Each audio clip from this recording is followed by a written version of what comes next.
Hola, ¿qué tal amigos? Soy Ricardo Torres de CIC Consulting Construction Group. Nuevamente les doy la bienvenida a este jueves de tecnología e innovación para la construcción, donde semana a semana les presentamos las tendencias en las metodologías, procesos de trabajo y tecnología aplicada para la construcción. El día de hoy tenemos como invitado a David Barco, arquitecto egresado de la Universidad Politécnica de Madrid y director en la empresa Berryland BIM, quien tiene una trayectoria muy amplia en el sector de la gestión de proyectos con esta metodología Building Information Modeling, y que ahora viene a presentarnos un tema disruptivo porque es algo que recién está tomando auge en la industria de la construcción, y es el uso o la aplicación de BIM en el contexto de la vivienda social. David, te saludo con mucho gusto, buen día, muchas gracias por tomar el tiempo para estar con nosotros. Y pues bueno, sin más preámbulo, te dejo para que continúes con tu presentación. Muy buenos días para vosotros. Muchas gracias por la invitación. Y bueno, tenemos poquito tiempo, así que voy para adelante, ¿no? Bueno, este tema es uno de los temas que presentaremos con más desarrollo en el Congreso City AEC, organizado desde México, y que, bueno, la verdad es que, como decía, en sí misma la tecnología no es disruptiva, porque ya se está aplicando de muchas maneras. Lo que sí que es diferente es la forma en la que tenemos que entender este concepto, ¿no? Entonces, para ello, bueno, primero voy a presentarme con un poquitito más de detalle. Bueno, el guión que vamos es a dar una perspectiva del BIM a las administraciones públicas a través de conceptos como el estado actual, las hojas de ruta, niveles de inversión, la transición digital, entidades de referencia y apoyo, normas de apoyo también. Y luego pasaremos a lo que es la definición en sí misma de BIM social, y hablaremos de algunos conceptos que están relacionados, como la gobernanza, como el enfoque global local, ¿no? Y pasaremos por una serie de ventajas y desventajas que entendemos que nos van a generar una serie de ahorros, y terminaremos con un concepto de participación ciudadana.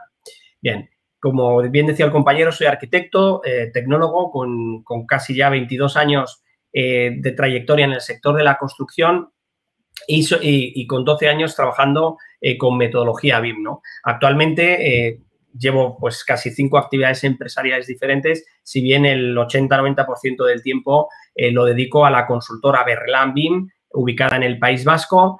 Y bueno, en paralelo pues llevo otras actividades como la dirección del posgrado de BIM Manager de la Universidad Europea ya desde el año 2014. Hablamos de 18 ediciones, más de 300 alumnos que ya han salido de la universidad. También colaboro activamente desde la academia, una nueva escuela con enfoque de arquitectura, ingeniería y realidad virtual o mundos inmersivos, que es Boutique The New School. Y tengo una participación realmente importante, un compromiso social con los diferentes grupos de usuarios. Coordino el de Madrid y el del País Vasco, ayudo en la coordinación, en los diferentes tipos de comisiones. Llevo la parte del grupo de sensibilización de la Comisión BIM Euskadi, trabajé con la Comisión Nacional SBIM y, bueno, la verdad es que son muchísimas horas acumuladas en muchísimas actividades y, bueno, posiblemente a alguno le suene mi cara, ¿no? Como digo yo, mi cara digitalizada, que es la portada del libro Guía para implementar y gestionar proyectos BIM, que es, afortunadamente, para nosotros el libro sobre BIM en español más vendido a nivel mundial, ¿no? Más de 2.000 copias y ya a punto de salir la edición ebook, trabajando muy duramente para la revisión 2 del libro, que va a ser un avance bastante importante para próximos meses, y nos ayudó a organizar nuestra forma de ver la metodología, ¿no? Más de pues, casi 10 años de trabajo concentrados en este libro, y que es lo que nos ayuda a la hora de implementar en los diferentes tipos de clientes y demás. Si me veis que me pongo, miro hacia un lado, es porque me gusta estar pendiente de si hay alguna pregunta, alguna nota de los organizadores, y así lo tengo en el chat al lado. Bien, también tengo un blog que me ha dado a conocer bastante, que es el blog diario BIM Manager, ¿no? Que que lleva ya también más de 10 años y que tiene muchísimos recursos para las personas que están empezando en el mundo BIM, bueno, pensando o continuando como un calendario de eventos, una selección bastante interesante de libros que empezó con BIM, pero bueno, se abrió hacia Lean Construction, hacia Facility Management, hacia diferentes tipos de conceptos que están todos relacionados, ¿no? Bien, dentro de este blog hay un artículo que me gusta destacar, ¿no? Que es este verano hemos hecho un trabajo muy intenso sobre los usos BIM, pero sobre todo procedimientos relacionados con los usos BIM, ¿no?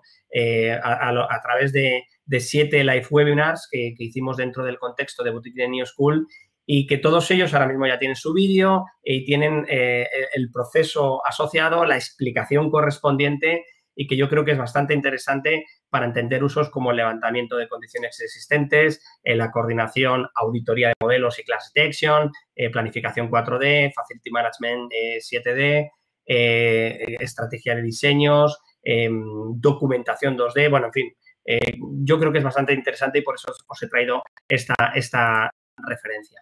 En paralelo, también llevo un canal de divulgación. Todas estas cosas no las cuento para, pues eso, decir que hago muchísimas cosas y soy muy bueno, ni muchísimo menos, sino que para que tengáis referencias para luego poder ir a buscar y seguramente encontréis elementos, artículos que os ayuden, os ahorren horas. En este caso es BIM Channel, ¿no? El canal de divulgación sobre BIM en el que llevo ya 5 años trabajando, soy partner, socio del portal y que tenemos ahí muchísimos artículos y algunos de ellos pues ya han sido destacados o referenciados por otros entornos de divulgación o entornos académicos, ¿no?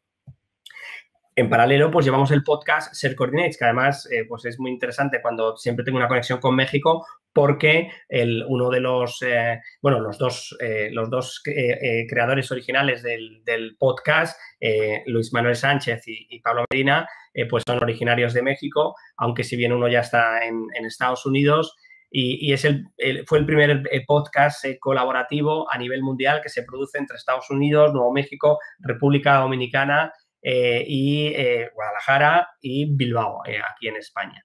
Bueno, canal de YouTube, en fin, muchas referencias y como os decía, en la empresa Berlan BIM tenemos la suerte de haber colaborado con múltiples empresas de diferentes sectores, constructoras, promotoras, universidades, arquitectura, ingeniería civil, ingeniería de instalaciones, project management, colegios profesionales, fabricantes. Esto nos ha permitido tener una visión holística de todo, de cómo el ciclo de vida se evoluciona dentro del contexto de la sociedad, ¿no? Y siempre entender la perspectiva de cada uno de los agentes hace que la visión global se enriquezca notablemente y ayuda al sector y sobre todo nos ayuda a que cuando escribimos, hablamos en Share Coordinates o hacemos un vídeo, podemos tener ese privilegio de esa visión más global, ¿no?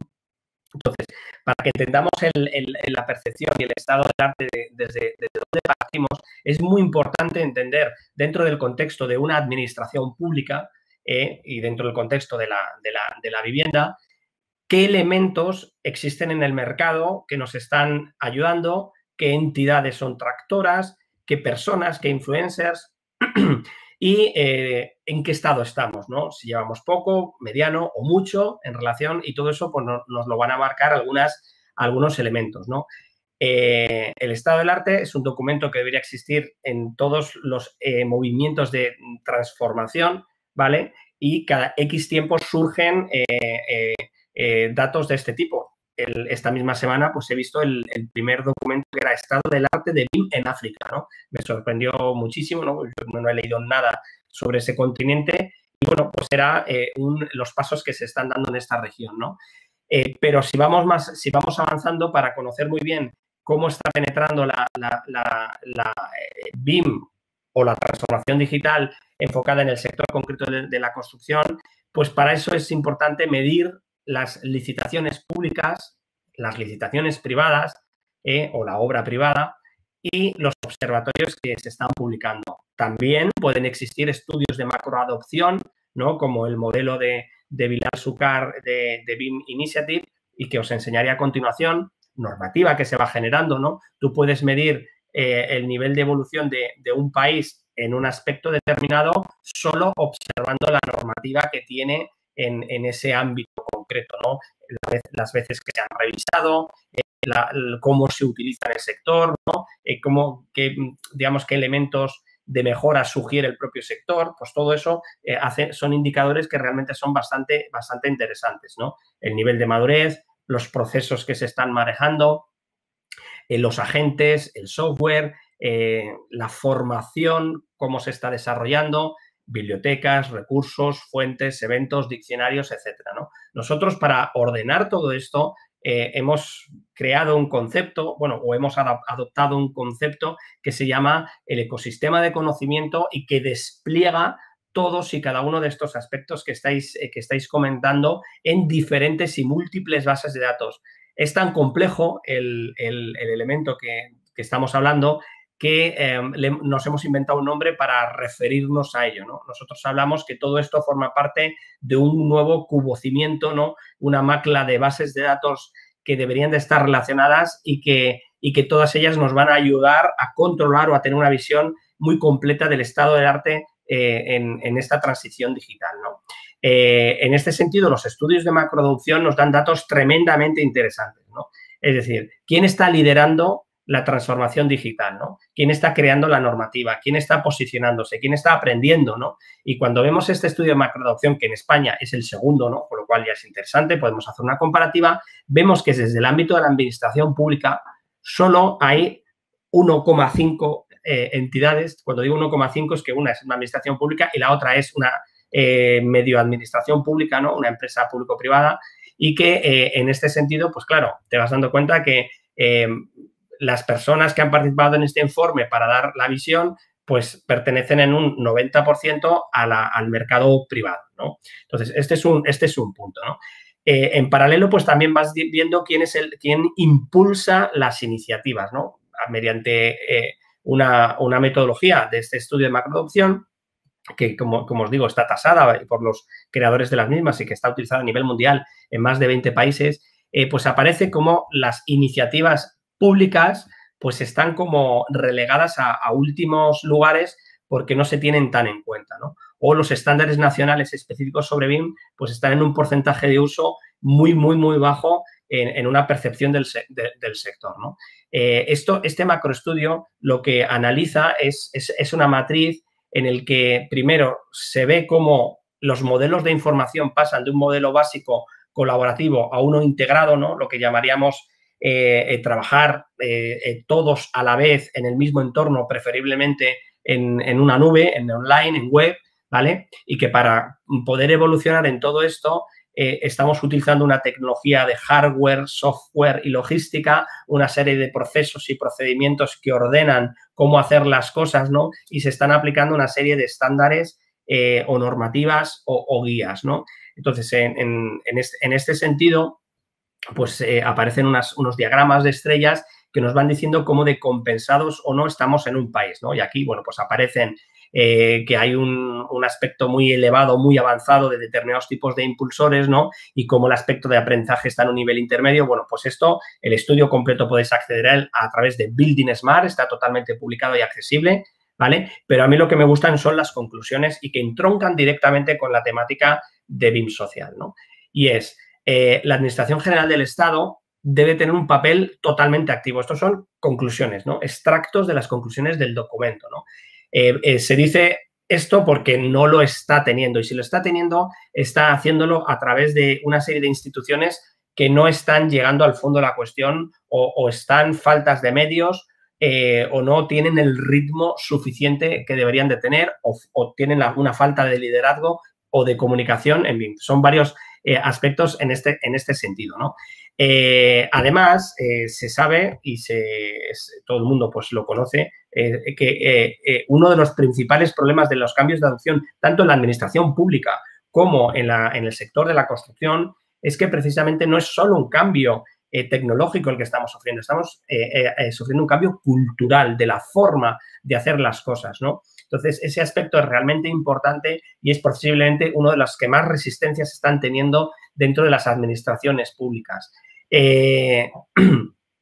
Otro aspecto importante es ¿para qué quiere BIM o para qué se quiere hacer un cambio en la transformación digital dentro de las administraciones públicas, ¿no? Bueno, pues ahí es bastante importante, ¿no? Porque hay empresas que sí han hecho este estudio y, como por ejemplo Alokabide en el País Vasco, ¿no? La empresa de gestión de vivienda pública de alquiler, coordinada por Dirección General de Vivienda, pues antes de hacer todo su plan de transformación digital, hizo un estudio muy pormenorizado, que además lo encargó a una universidad, la Universidad del País Vasco, sobre los principales parámetros que deberían de ser gestionados y controlados como una administración pública de gestión de viviendas, ¿no? Aquí para mí este es como uno de los primeros grandes titulares, es decir, ¿qué es lo importante? ¿Cuáles son los verdaderos datos que a mí me van a aportar valor y que en consecuencia van a aportar valor a los que viven en ese edificio, a los ciudadanos, ¿vale? Y a partir de eso voy montando el resto de la estrategia tecnológica, ¿no? Si yo sé hacia dónde ir, pondré los medios más fácilmente que si simplemente empiezo a andar el coche y no sé qué dirección tomar, ¿no?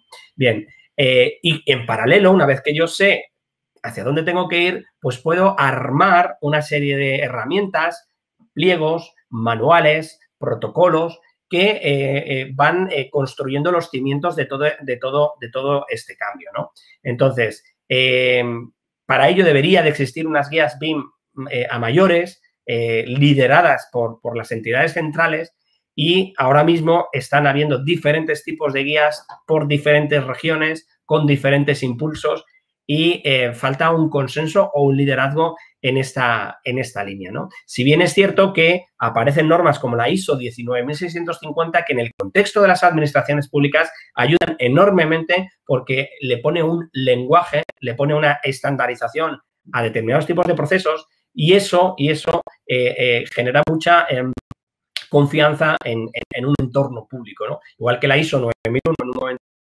ayudó el concepto de calidad desde un punto de vista u otras normas en esa misma línea, ¿no? La de riesgos laborales, etcétera, etcétera, ¿no? Pues todo eso viene a ayudar en este sentido, ¿no? Y por lo tanto, otro de los puntos importantes relacionado con todo lo anterior es la formación relacionada con BIM debe de integrarse en todos los entes formativos, ¿no? Bueno, en este sentido, tenemos una serie de entidades tractoras que deberían de existir en todos los países que tengan un ministerio de vivienda, una agencia de vivienda, una empresa municipal de la vivienda o similares, deberían de empezar a tomar el liderazgo y ser los verdaderos ejes tractores de todo este cambio, ¿vale? No esperar a que el mercado se regule a sí mismo, sino que necesitamos esa guía, ¿no? En España tenemos la Comisión BIM, Nacionales BIM, y la Comisión Interministerial, ¿no? Por regiones tenemos tres grandes liderazgos, que está la Comisión Construida del Futuro de Cataluña, la más antigua, la que más trabajo lleva realizado, la que más referencia ha dado a todo el sector, la Comisión BIM Euskadi y Fomento de Andalucía. Es posible que existan otras, si bien posiblemente estas sean de las más conocidas, ¿no? Y existen determinadas entidades públicas que están generando también una gran referencia, ¿no? En las grandes infraestructuras, ¿no? El Ministerio de Fomento y de Transportes, digamos, como en primer lugar, y a partir de él, aeropuertos, puertos del Estado, ferrocarriles, carreteras, etcétera, son los principales agencias, ¿no? Que están tirando del país, ¿no? Y en España tenemos la enorme suerte de tener Building Smart Spain, que fue la primera gran entidad, en este caso sin ánimo de lucro, que impulsó el BIM en España, ¿no? El problema que tenemos a día de hoy es que las dos principales, los que deberían ser los principales líderes, están totalmente inactivos, ¿vale? No se conoce actividad de la comisión BIM desde hace año y medio, ¿vale? Si tienen actividad no es pública, no se conoce, ¿vale? De hecho, había un observatorio que está desactualizado y la comisión interministerial no se conoce actividad desde su creación, ¿no? Con lo cual, esto genera una incertidumbre realmente importante en el sector, pero el sector no se para. El sector tiene que continuar, ¿vale? Y para ello, ¿vale? Bueno, pues hay zonas geográficas como la Comisión BIM Euskadi en este sentido, ¿vale? Disculpadme un segundito que tenía el el teléfono con sonido y lo apago inmediatamente, ¿vale?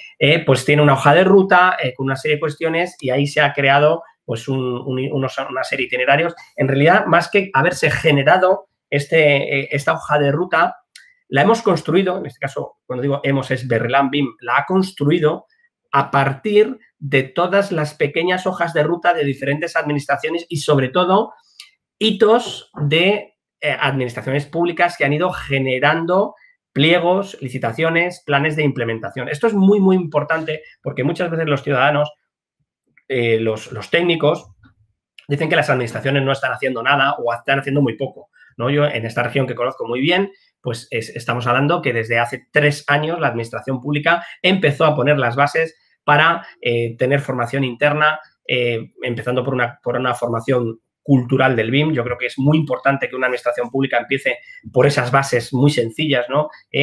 Conceptos básicos a partir de los cuales empezar a desplegar el resto de formaciones más avanzadas, más técnicas, más especializadas, etcétera, ¿no? Y a partir de ahí, pues se generaron diferentes administraciones, ¿no? Todo esto fue liderado por Dirección General de Gobierno Vasco y la Comisión BIM Euskadi ayuda a través del clúster de la construcción a ir armonizando todo este tipo de cuestiones, ¿no? Y se va viendo cómo realmente el sector está avanzando y ya hay casi más de 20 entidades de administraciones públicas de diferentes sectores que ya tienen están licitando, están implementando BIM en este sentido, ¿no? Como os decía, en paralelo, las licitaciones públicas, que además son indicadores realmente importantes para que yo como ciudadano, ¿no?, ver cuánto dinero público se está empezando a gestionar mejor, ¿vale? Estamos hablando de que en un año se pueden estar gestionando decenas de miles de millones de euros en licitación pública y a mí me gustaría, como ciudadano, de hecho, esto viene, o sea, esta exigencia como ciudadano la hablaba ya José Manuel Zaragoza, uno de los integrantes de BIM Learning, ¿no? Un entorno muy conocido y además autor o coautor con Miguel Moria de uno de los primeros libros sobre BIM en español que se hicieron en España, ¿no? Y decía precisamente eso, que él como ciudadano exigía que se implantara BIM para que los recursos públicos se utilizaran mejor, ¿no? Eso sería ya una de las líneas de la definición de BIM social, ¿no? La exigencia de optimizar los recursos públicos, ¿no? Entonces, uno de los indicadores que son las licitaciones BIM, pues lo que nos dicen es que a lo largo de todos estos años estamos ya en más de 1.500 millones es decir, de lo que se ha mirado, de lo que se ha analizado, ¿vale? A lo largo del 2019, el segundo semestre, hasta el primer semestre, que es el último dato que tenemos, pues había ya más de 1.500 millones de euros de financiación, o sea, de inversión pública, en los cuales ya había pliegos relacionados con BIM de una manera u otra, ¿no? Repartidos de diferentes maneras, pero está desfasado. Este informe tiene ya 1 año de antigüedad y, por lo tanto, no sabemos qué evolución ha tenido todo esto. Las estimaciones a partir de licitaciones que siguen saliendo es que actualmente deberíamos de estar cercanos a los 3.000 millones de euros. Eso significa que en año y medio es posible que se haya duplicado todo el número de licitaciones, ¿no? Que es un dato realmente importante. Y además, estos indicadores nos hablan de los niveles de madurez de cómo se está implantando BIM en las diferentes regiones por especialidades, ¿no? Y esto yo creo que es interesante. En un momento dado, debería haber observatorios específicos de ámbitos tan importantes como la vivienda pública, ¿no? O comparativos entre el mercado privado y el mercado público, cómo se está licitando o cómo se está construyendo en BIM a través de observatorios específicos, ¿vale? Bien, siguen evolucionando los observatorios y nos dan mucha información y, de nuevo, es aquí la Building Smart quien ha creado un dashboard de licitaciones en el que sí que ya puedes empezar a mirar por una provincia concreta, es decir, es un dashboard dinámico de Power BI y, por lo tanto, permite hacer filtros dinámicos por entidades, por fechas, por zonas geográficas, por tipologías constructivas y no sé si en este caso hasta tendríamos el sesgo de la vivienda. Lo que sí que es cierto es que aparece, por ejemplo, la vivienda municipal de Sevilla, ¿no? Con 8 millones de euros de licitaciones, ¿no? Aparece la empresa municipal de vivienda y suelo de Madrid, ¿no? Con 4 millones de licitaciones. Bueno, en fin, son datos realmente interesantes que nos dan ciertos órdenes de magnitud y que está claro que no estamos hablando de miles, sino que estamos hablando de cercanos a los miles de millones, ¿vale? Entonces, eso es un aspecto importante para ver la representación de todo el avance de todo esto, ¿no? Y entidades de referencia, pues evidentemente tenemos dos grupos, ¿no? Las públicas y las privadas, ¿no? Aquí deberíamos de tener en España el liderazgo de la Asociación Española de Gestores Públicos de Vivienda y Suelo, que agrupa a centenares de entidades públicas de vivienda.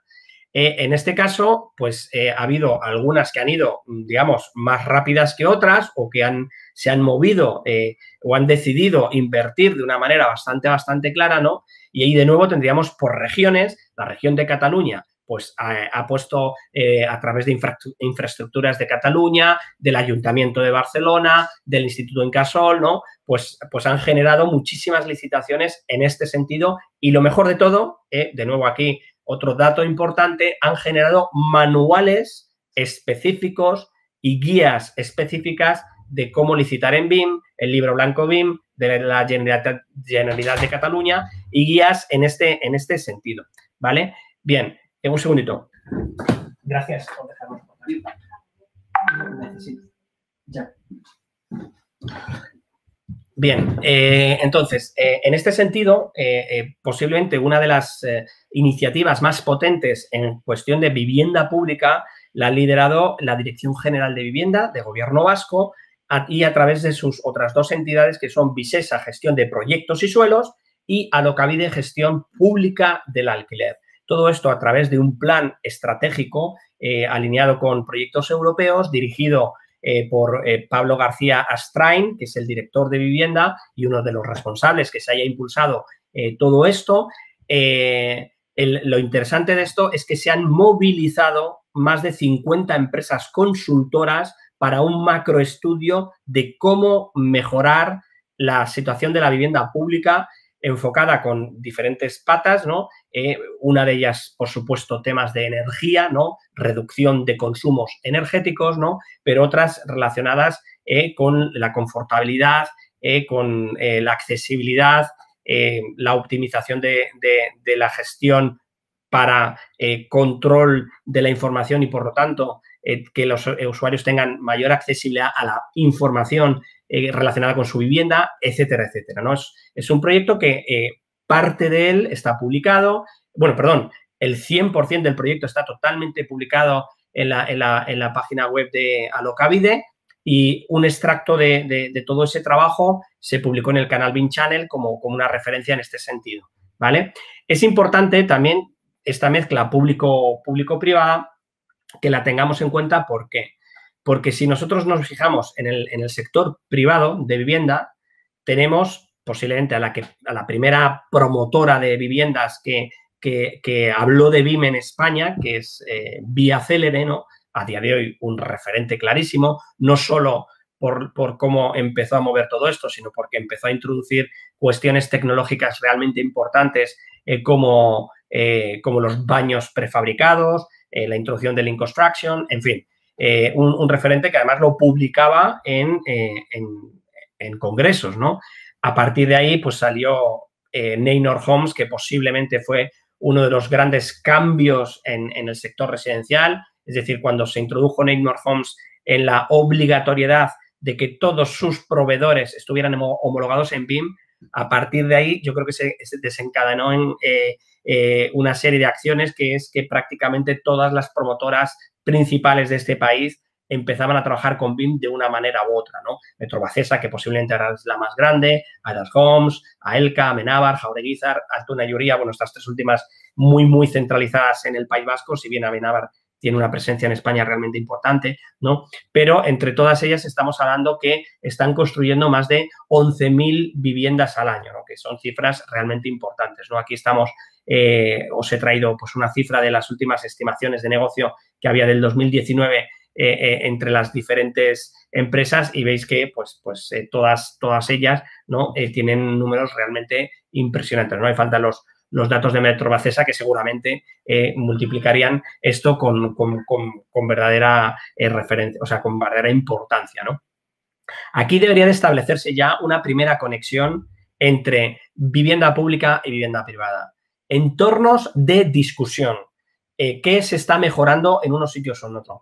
¿Quién debería de promover esto? Entiendo claramente que debería ser la administración pública, ¿no? ¿Por qué? Porque el mercado privado tiene sus propios intereses comerciales lógicos, ¿no? Y es lo que más le interesa, ¿no? Generar un buen producto, una buena vivienda para ser competitivos en el sector y tener una buena rentabilidad económica para poder seguir con todo este proceso, ¿vale? Y, evidentemente, lo que no se va a parar es a ver qué tal la administración pública, qué tal está haciendo sus viviendas y cómo podemos ayudarle. Eso no va a suceder. Pero sí que es cierto que si se promocionara todo esto, sería mejor. Es posible que pudieran existir comisiones, entornos de trabajo que yo que desconozco, ¿no? Y por eso no los cito, pero pudiera ser posible que eso exista, ¿no? Pero si existe y no se sabe, pues debería de ponerse encima de la mesa con mayor énfasis para que el sector lo conozcamos, ¿no? En el País Vasco es bastante interesante cómo todas estas entidades han generado unas sinergias realmente potentes y cómo el peso, ¿vale? Cómo el peso de la parte de viviendas es realmente importante, ¿no? Estamos hablando de que muchísimas de las entidades que están traccionando tienen una vinculación directa de vivienda, ¿no? Casi un 30-40% de las entidades están tirando del sector a través de la generación de vivienda pública, ¿vale? El artículo que se estaba comentando antes, que ha sido bastante, ha tenido bastante repercusión en el sector. De hecho, Autodesk ha generado un caso de éxito a partir de este artículo, ¿no? Del BIM en alquiler al BIM social, BIM aplicado a la gestión de viviendas públicas, y que, como os decía, liderado por Gobierno Vasco, Visesa y Alokabide. Alokabide es la gestión pública de alquiler. Ahí se desarrolló este artículo, lo podéis acceder, son casi 12 páginas, ¿no? de documento, y vais a tener muchísimos detalles de todo el proceso de parametrización, la búsqueda de los datos más interesantes para gestionar, cómo se pueden introducir dentro de un modelo, cómo se puede automatizar para que al elemento, al objeto que está incluido dentro del modelo le llegue ese dato y quede totalmente estructurado. Todo eso, cómo relacionarlo con temas energéticos, con temas de orientaciones, y eso vinculado para poder ser, o sea, todo eso preparado para ser exportado a un programa de mantenimiento, de gestión de mantenimiento mediante un estándar conocido que se pueda aplicar de forma masiva a todos los proyectos a futuro, ¿no? Entonces, hay otras entidades, ¿no? Hemos citado Dirección General de Gobierno Vasco, pero a nivel de Madrid, la Asociación de Promotores de Inmobiliarios de Madrid hace varios años creó una iniciativa que era apoyar la creación o generación de un programa que se llama CIPE Urban, que sirve para comprobar la normativa urbanística de un modelo en formato IFC. Eso se introdujo en el Ayuntamiento de Madrid y en otro ayuntamiento de la Comunidad de Madrid, ¿no? Madrid capital, y luego está la región, Comunidad de Madrid, y un pueblo bastante importante, ahora mismo no recuerdo exactamente el nombre, ya lo lleva utilizando desde hace varios años con bastante éxito. ¿Para qué? Para agilizar. Recordemos que esto es otro concepto importante del BIM social, y es, si tenemos determinados tipos de gestiones públicas que se tarda mucho tiempo en realizar, eso afecta a la actividad del sector, y si afecta a la actividad del sector, como por ejemplo es la construcción, está afectando a empleos, está afectando a economía, está afectando a nuevos negocios que se pueden implantar alrededor de las nuevas viviendas que se están generando. Es decir, vemos que el retraso de una gestión pública puede tener un impacto en la sociedad realmente impresionante, ¿no? Por lo tanto, ese aspecto del BIM social implica ayudar a la administración a que todas estas gestiones se agilicen y, por lo tanto, podemos poner actividades de valor para la sociedad antes de tiempo, ¿no? Deberíamos de llegar en una administración digitalizada completamente casi a la automatización de la concesión de licencias. No estoy inventando nada. Esto lo hace ya el gobierno de Singapur desde hace 10 años, que implantó un sistema de fiscalización automática de modelos BIM para generación de licencias. Bien, Otros referentes importantes son las guías, como hemos dicho. Necesitamos tener y disponer de esas guías de referencia. En este caso han salido guías muy importantes como la guía BIM de infraestructuras ferroviarias del País Vasco, ¿no? ETS, de puertos del Estado, ¿no? También el Consejo de Colegios de Arquitectura Técnica y Aparejadores de España ha sacado una guía. En los colegios de obras públicas, ¿no? Ingenieros civiles técnicos ha sacado una guía de apoyo a contrataciones públicas. Y todo esto ayuda de nuevo a que la administración pública tenga referencias de cómo hacer las cosas, ¿vale? Bien, en paralelo existen dos grandes guías generadas otra vez por la Building Smart, ¿no?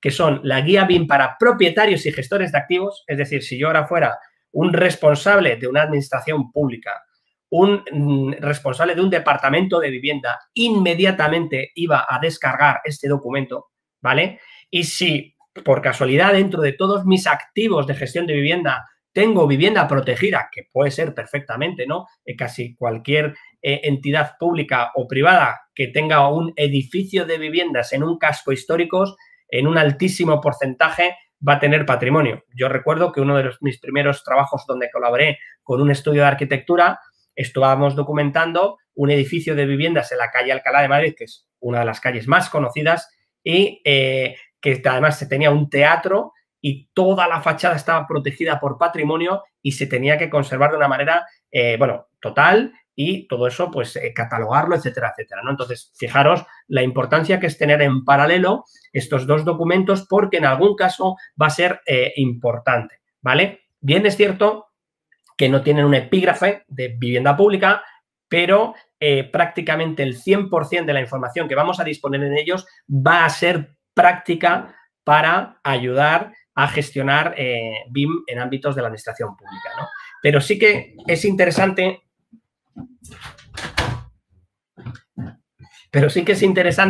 tener un ojo, un vistazo a los grandes referentes en el sector de viviendas, ¿no? Que son grandes ferias, en este caso el Salón Inmobiliario Internacional de Madrid, es una de las grandes ferias del sector inmobiliario, y la feria Reveal en Barcelona, que tiene un área realmente importante sobre temas de arquitectura avanzada, construcción 4.0 y temas inmobiliarios, y que tiene distintas referencias de BIM en vivienda pública y que, por lo tanto, son entornos donde se pueden sinergiar iniciativas importantes, ¿no? Por lo menos sabemos testar en qué estado está directamente con los expertos en vivienda, ¿no? Por lo menos en una gran mayoría de vivienda privada, pero desde luego van a darnos todas las pistas necesarias para poder aplicar determinados indicadores, determinados ratios a la vivienda pública, ¿vale?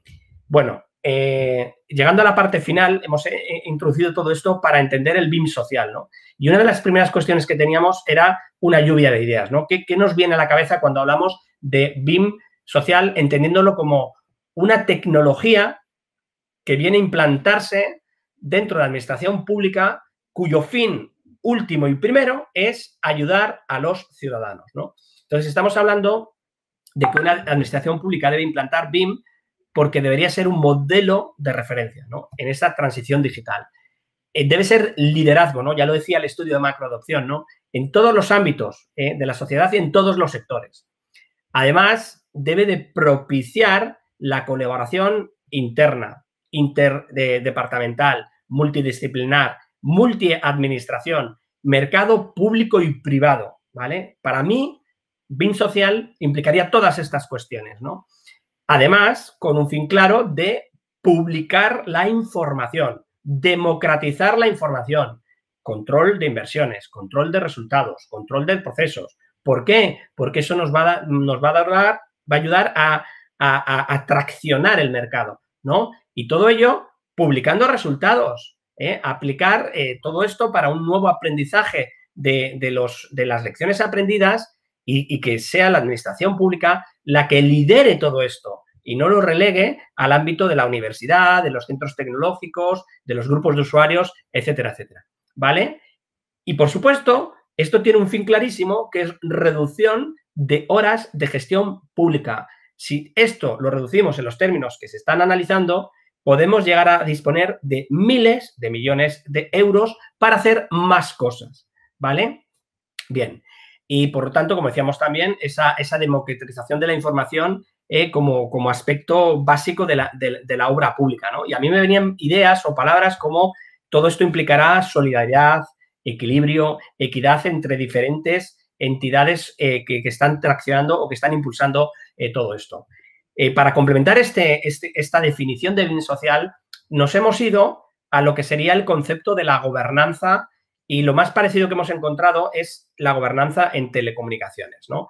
Sí que es cierto que podríamos haber encontrado paralelismos con la responsabilidad social empresarial, etcétera, etcétera, ¿vale? Pero es cierto que esta definición nos ha ayudado bastante, ¿no? Porque al final de lo que habla de la gobernanza es alimentar, ¿no?, una serie de tecnologías de información y comunicación en la estrategia de país, ¿vale? Es decir, tenemos que impulsar desde la administración pública, ¿no?, proporcionar una serie de tecnologías estructurales, organizativas, para conseguir todo ese proceso global de optimización de los recursos públicos, ¿no? Mecanismos, ideas estratégicas, pero claro, esto implica unas enormes dificultades a la hora de la implantación, problemas culturales, problemas de rechazo, ¿no?, de cambio, de obsolescencias, de determinados tipos de inercias, ¿vale? Pero esto es absolutamente factible porque se ha conseguido en otras instancias de la administración pública. Es decir, si hablamos de dinero, Hacienda, esto está implantado a nivel transversal, son mecanismos automáticos y han generado una cantidad de ahorros en la administración pública realmente importante, ¿no? Disponer del dinero de una manera más eficiente o gestionarlo, ¿no? Bueno, pues todo esto se podrían tomar todas estas iniciativas y llevarlas a los determinados sectores, ¿no?, sabiendo que tecnológicamente es factible, ¿vale? Entonces,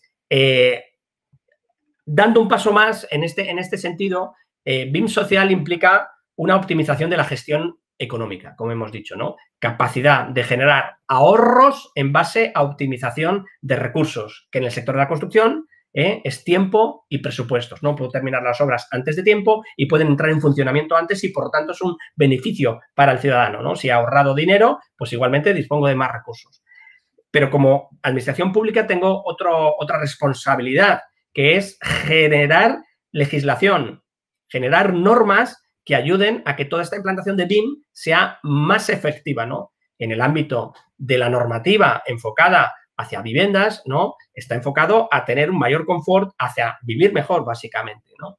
Y todo esto con un liderazgo o una visión de desarrollo de país, es decir, la administración pública tiene la responsabilidad de diseñar, construir y mantener ciudades y generar urbanismo, infraestructuras de comunicación, garantizar el suministro eléctrico, ¿no?, infraestructuras de salud, educativo, industrial, ¿no? Y como decíamos, todo ello debería de englobarlo de una manera estratégica, ¿no?, liderando la industria 4.0, liderando la construcción 4.0, generando estándares para integrar, simplificar los procedimientos en grandes bases de datos que sirvan hacia los propios ciudadanos. El Big Data aplicado por la administración pública con el fin último del ciudadano, ¿no? En este sentido, yo tengo dos gráficos que me gustan bastante, que es el gráfico tradicional del ciclo de vida dentro del sector de la construcción y cómo en la perspectiva de la economía circular, ¿vale?, nos hace calibrar muchas de las decisiones que se tienen que poner en marcha dentro de la perspectiva del sector y de la administración pública, ¿no?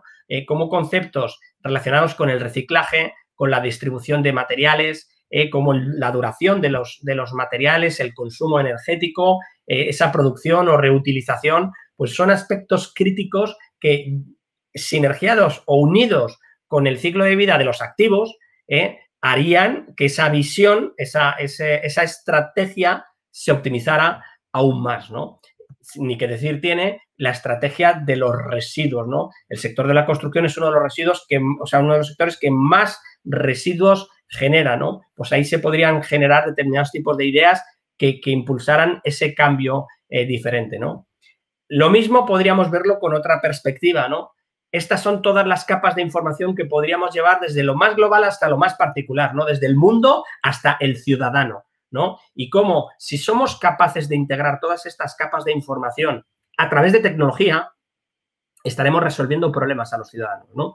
Es decir, que un ciudadano tenga la capacidad de saber rápidamente un dato relacionado con su ciudad, le podría ahorrar o tomar decisiones de si me merece la pena comprarme un coche o no, porque el tráfico es mejor, es peor, o tengo más accesibilidad al colegio, al centro de salud, etcétera, etcétera, ¿no? A veces esas cosas se intuyen, pero si tuviéramos datos precisos, totalmente estructurados y organizados a través de todas las tecnologías disponibles, pues eso significa, como decíamos, ayudar directamente al ciudadano a tomar decisiones, ¿no? Entonces, ¿cómo empezamos a ahorrar? Es decir, ¿cómo se mete todo esto dentro de la administración? ¿Vale? Voy un poquito justo, voy a tomarme 5 minutos más y el principal punto donde podemos atacar es en lo que se denomina las interfaces del ciclo de vida, ¿no? Estos espacios donde realmente tienen un coste muy importante para cualquier tipo de desarrollo de proyecto, por supuesto que en el de vivienda pública, ¿no? Esos cambios de información entre los agentes del sector, cuando se licita, cuando se entrega la vivienda a final, ahí se producen unos vacíos enormes que podemos suplir, podemos coser con la tecnología. En este caso, el modelo generado por la metodología BIM va a ayudar enormemente a centralizar toda esta información y generar estas bondades, ¿vale? Pero tenemos que ir un paso más allá, ¿no? Esto, digamos, es uno de los grandes booms, ¿no?, de las últimas semanas, que es pues Fernando Morales de BIM 6D, a través de su ponencia BIM ya no existe, por favor no le hagáis caso, BIM sí existe, por supuesto, ¿vale? Simplemente lo que quería enfatizar es que BIM es muchísimo más que esto, que solo la metodología, sino que es transformación digital, es colaboración y son muchas más cosas, ¿no? Pero a mí lo que más me gustó de su charla es que nos hemos centrado enormemente en solo 2 fases del ciclo de vida, ¿vale? Bueno, 2 fases, el diseño, la construcción y las operaciones y mantenimiento, pensando que es en las operaciones y mantenimiento donde generalmente se genera el mayor potencial de ahorro, ¿no? Y resulta que es a través de la gestión de la información que se produce en la suma de todos estos activos conectado a la ciudad, ¿vale? Empieza a producirse un nivel de negocio y de estrategias realmente importante que puede multiplicar enormemente el valor agregado, el valor conseguido por toda esta transición digital, ¿no? Pero bueno, esto es una información que está sacada de un blog, OpenText, y que lo que decía es que si a todo esto le sumamos la interrelación de la tecnología, el Big Data, el Internet of Things, la información que vamos obteniendo del gemelo digital de cada uno de los edificios en ciudades inteligentes, todo esto puede llegar a multiplicar a su vez por 10 el beneficio que se puede obtener en la sociedad. Yo creo que estamos hablando de algo realmente espectacular en términos de recursos económicos para un país, ¿no? Si me tomo los datos de la Unión Europea, que dice que yo puedo estimar un 10% de ahorro, aquí ya estamos empezando a tener unos porcentajes importantísimos, ¿no? Si os fijáis, 3.000 millones de euros, pues ahí podríamos haber generado casi 300 millones de euros de ahorro en estos 3 años solo en estas tipologías de proyectos, ¿no? La Administración Pública Española, de media en 5 años, puede llegar a licitar más de 100.000 euros de licitación pública, ¿vale? Entonces, ¿qué significa esto? Que si tomamos todas estas cifras, la Administración Pública dispondría de medios para poder catalizar todo esto de una manera realmente extraordinaria y sobre todo con un impulso importante, poniendo mucho dinero de por medio. No digo que no ponga dinero, que lo ha hecho. Digo que frente a esos 600 millones de euros, que es ahorro adelantado, gracias a todos los estudios que avalan este ahorro que se puede conseguir en el sector, ¿vale? Lo que estamos diciendo es que los apenas 22 millones de euros que se han puesto, y estas cifras están mayoradas, ¿vale? Es una cifra muy insignificante para lo que debería estar poniendo encima de la mesa el sector público para traccionar y conseguir todas estas bondades que estamos hablando, ¿no?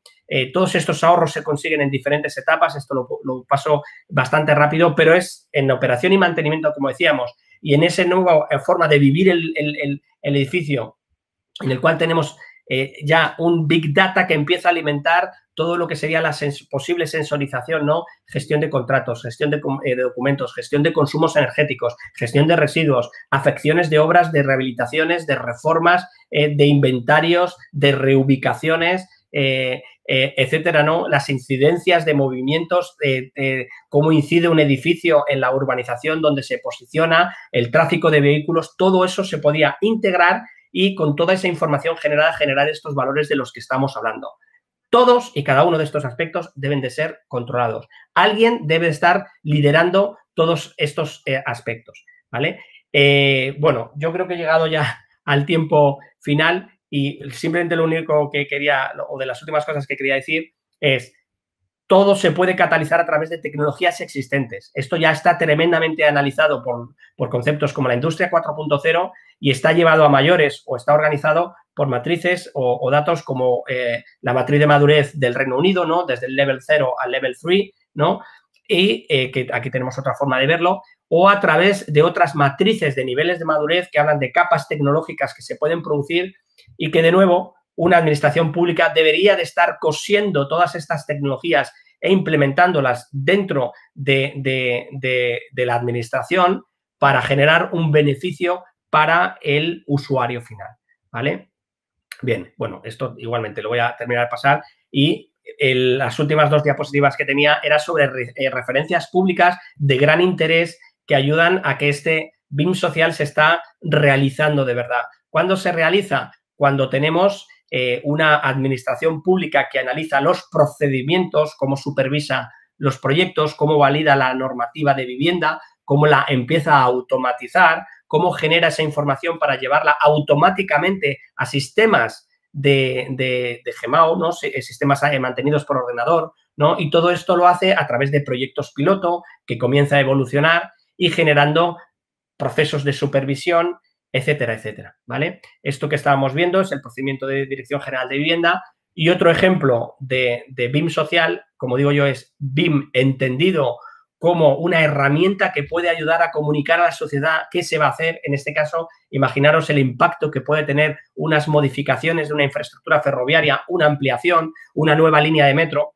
Toda esa información se puede utilizar para enseñarla a la ciudadanía, ver qué impacto va a tener en sus vidas, en su día a día, de una manera muy visual, que no sea solo un cartel con una cifra y unos meses, sino que realmente tengan información dinámica para que puedan, incluso en determinados momentos, activar la participación ciudadana en base a información, a modelos centralizados de información, a canales de colaboración con la administración pública, ¿no? Ese es el verdadero, las verdaderas herramientas que se tienen que poner en marcha, empezar a mezclar las bases de datos, empezar a interoperar entre las diferentes instancias para que el ciudadano, cuando tenga una propuesta, pueda llegar fácilmente e incluso pueda actuar sobre el propio modelo generado visualmente y aportar mejoras en todo eso, y que no sea un texto plano que tú tienes que estar escribiendo para describir una idea que podrías haber dibujado o simplemente referenciado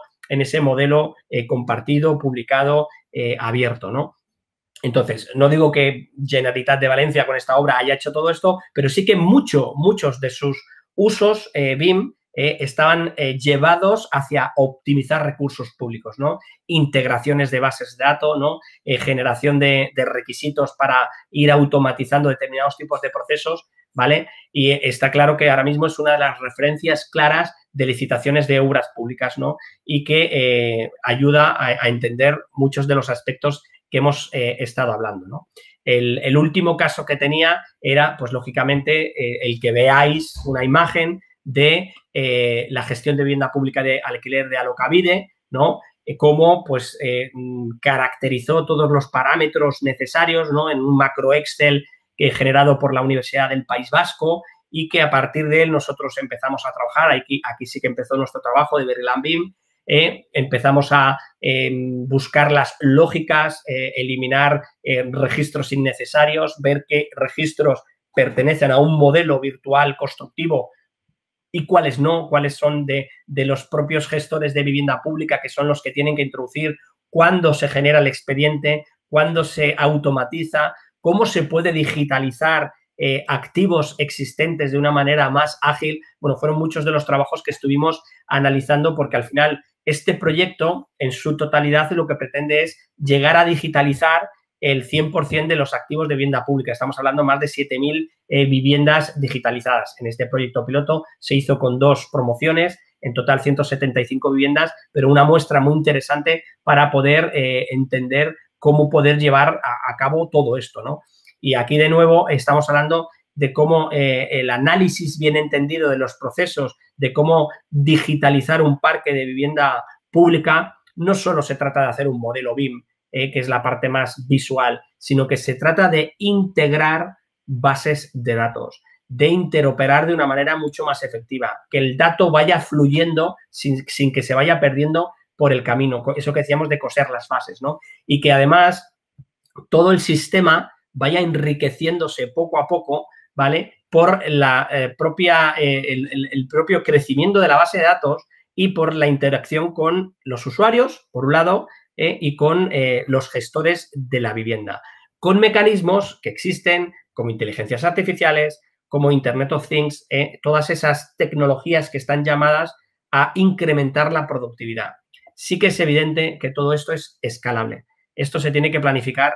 Fijaros, esto lleva más de 3 años y todavía tiene todos 2 o 3 años más por delante para seguir, creo que en su totalidad son 4 años el ejercicio anterior y creo que serán otros 4 años. Es decir, son muchos años para que se vayan desplegando todas estas tecnologías y todas estas bondades que van a ayudar a digitalizar la vivienda pública y que, como digo, en el momento en que esté puesto en marcha todo esto, la cantidad de ahorros que se pueden haber generado son realmente extraordinarios, ¿no? Por poner simples ejemplos, ¿no?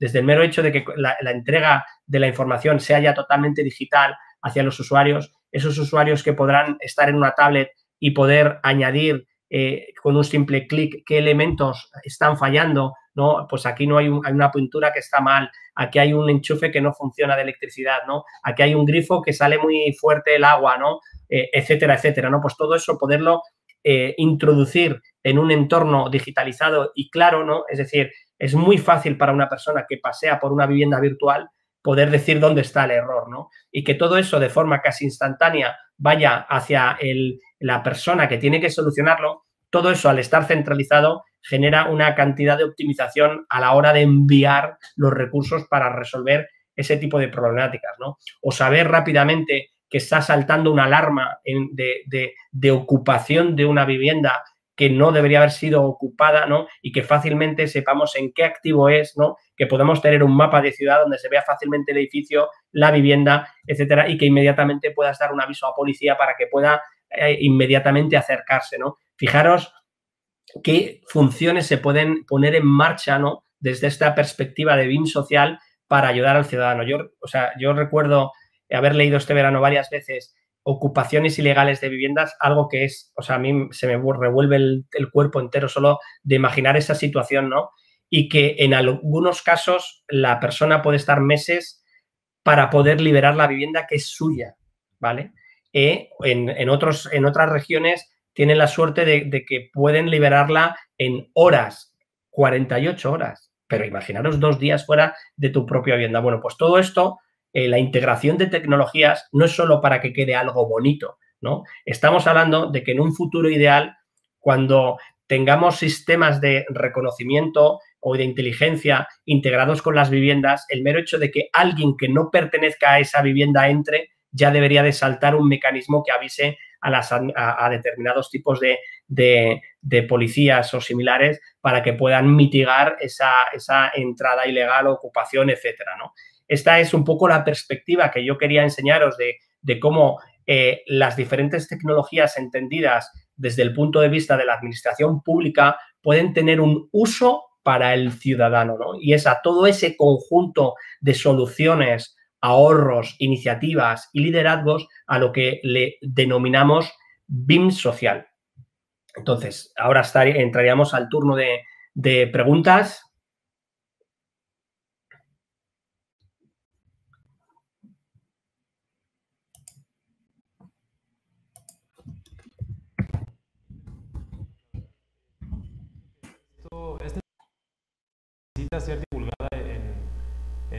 diferentes partes del mundo, tanto de habla hispana como de otros idiomas, debido a que nosotros nos hemos encontrado también en situaciones donde hay una interpretación equivocada acerca de la metodología BIM y lo que viene más allá, ¿no? O sea, si bien al momento BIM es la punta del iceberg debido a que existen disciplinas y diferentes metodologías que van complementando esta manera de trabajar para el sector de la construcción, y en ocasiones nos toca escuchar de profesionales que tienen la percepción de que BIM solamente es para hacer los planos más rápido, para entregar un modelo y estimar o hacer cuantificaciones de manera más optimizada, pero tiene un contexto, es decir, el fin último de una construcción es que sirva para alguien, algo, o sea, para habitarlo, para generar comunidad, para integrar espacios, para hacer ciudades.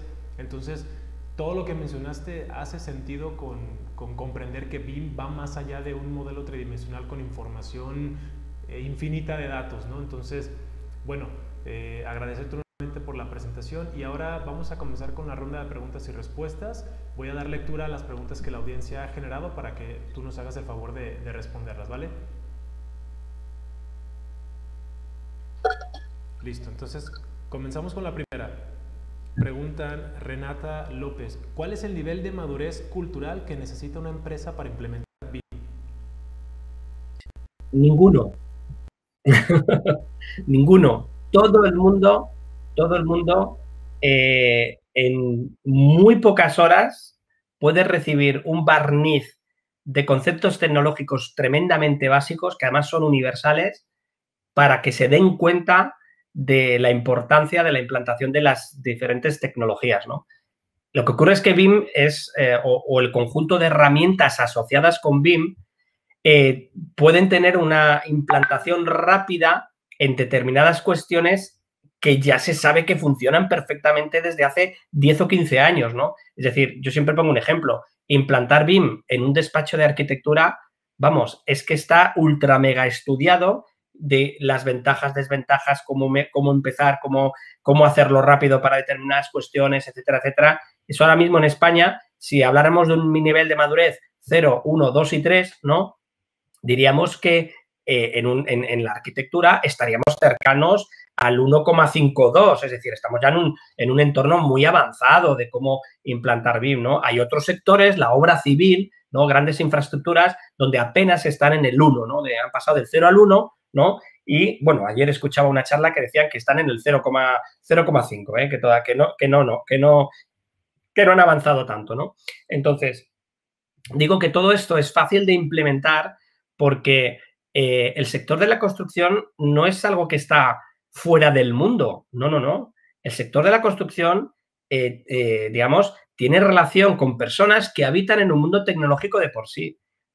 ¿Quién no tiene ya una tablet con unos niveles de prestación impresionantes, ¿no? ¿Quién no tiene una computadora o quién no maneja un coche que es eléctrico, ¿no? Es decir, o sea, ya estamos utilizando unos niveles tecnológicos realmente impresionantes en muchas facetas de nuestro día a día, y luego nos extrañamos que en nuestro mundo profesional nos digan que hay que modernizarnos. Yo eso le llamo incoherencia tecnológica, ¿no? Y es que hay gente que maneja móviles de $1.000 y dicen que no van a implantar BIM porque eso es un gasto innecesario. Bueno, pues digamos que hay ya muchos clichés que se les puede enseñar a este tipo de personas, ¿no? Para que entiendan la importancia de la transformación digital.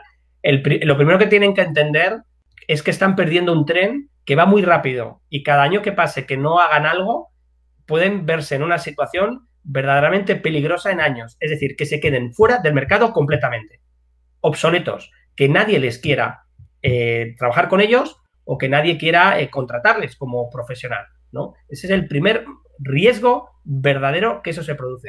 Si encima eso se produce en personas de más de 45 o 50 años, ahí existe un problema de país, ¿vale? Se empieza a generar una bolsa de técnicos altísimamente cualificados, pero con un nivel de tecnificación muy bajo, y eso el mercado no lo quiere, ¿vale? Entonces, eso se tiene que solucionar a nivel de país, evidentemente con muchísima comunicación y con estrategias de formación, con estrategias de reinvención, ¿vale? Para que se pueda llevar a cabo, ¿no?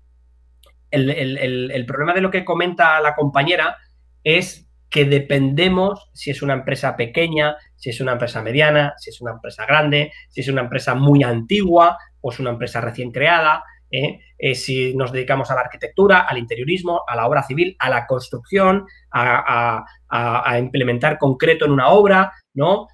Dependemos de muchísimos factores que ahí ya harán que habrá particularidades para cada entorno, ¿no? Por eso es tan importante asistir a congresos, ¿no? Como el CTIC o a ferias donde en poco tiempo tenemos una perspectiva muy, muy, muy grande con muchos puntos de vista y algunos de ellos hasta contradictorios, ¿no? Pero eso es lo que realmente enriquece el debate y ayuda a las empresas a tomar decisiones. Claro. Gracias, David. Ahora, antes de continuar con la siguiente pregunta, quiero recordar a la audiencia que al final de la sesión de preguntas y respuestas con David Barco vamos a tener una encuesta para otorgar una beca al 100% de nuestro curso Dynamo para Revit. Así que estén pendientes, continúen con nosotros. Y bueno, David, la siguiente pregunta es por parte de la misma persona. Ya te la leo. Solo una cosa, David, ¿puedes dejar de compartir la pantalla para poder ver tu cámara? Porque al momento solo vemos tu presentación, pero no te vemos a ti. Vale. Creo que ya había dejado de compartir. O sea, no tengo ningún botón que diga dejar de compartir pantalla. Ahí estás. A ver, bueno, ok, ya te vemos. La siguiente pregunta. ¿Qué tan complejo se ha vuelto para BIM la integración del Internet de las cosas y analítica de datos? Bueno, es que eso es una nueva capa tecnológica y además necesita de una cultura previa bastante importante.